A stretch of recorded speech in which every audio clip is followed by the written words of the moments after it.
I love what you guys said about kind of that veil being torn, so to speak, and that now we're all part of this diverse family of Christ. That doesn't mean we all have to look, act, think the same, as long as we agree on the one big thing. That's Jesus is King. He's the goal, right?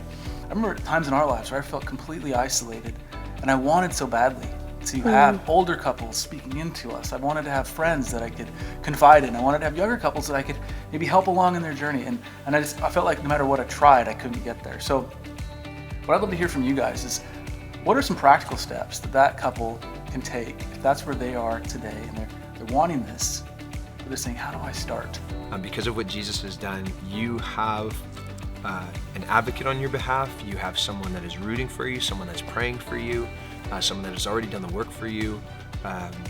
And so we have everything that we need in Jesus as a foundation.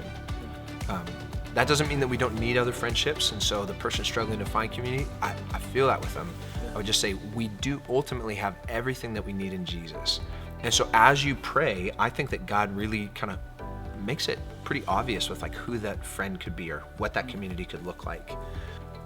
But if you are serving somewhere, if you're contributing and spending time there and really trying to invest into that local body of believers, there are just going to be more people that pop up, and there's more opportunities to find meaningful relationships. Well, and if you go into community thinking like we have to find best friends for the rest of our lives, you're just going to be looking for a really long time. And you may never find it because you're putting too high of expectations on the people and really on yourselves right in the beginning. The way that I always say it is like when you're looking for friendships, you're looking really for more people that you can be vulnerable with and people that you can be open and honest with. Maybe even to the point of where it could hurt a little bit if they did something wrong with that information. But that's the type of relationship that you're trying to start with. And then if that becomes a lifelong deal, that's awesome. What a blessing. We're willing to go deep, but almost at like a breakneck pace.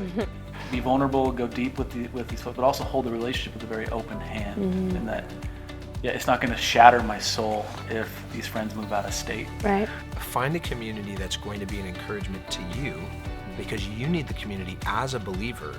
Because you might be a believer, that person's not, or you are more serious about your faith than your spouse is, whatever that might be. You need the community. The world doesn't really encourage community. They encourage like a kind of a faux community. They might say that like a Instagram group is a community or Facebook group is a community or something, but it's not, it just doesn't quite hit the mark, whereas person to person, consistent interaction, you can have that. And so the world will always kind of tend to push you towards isolation. So as a couple, like you have to be really intentional to say like, no, like get in, like we need to get into community together. And then for me as a husband to say to my wife, like you need these friends to talk about this thing that we're working through. We've got some big things we're thinking through. You need other people to speak into that and give you some perspective on it, or at least just be there and take your mind off it, whatever that might be.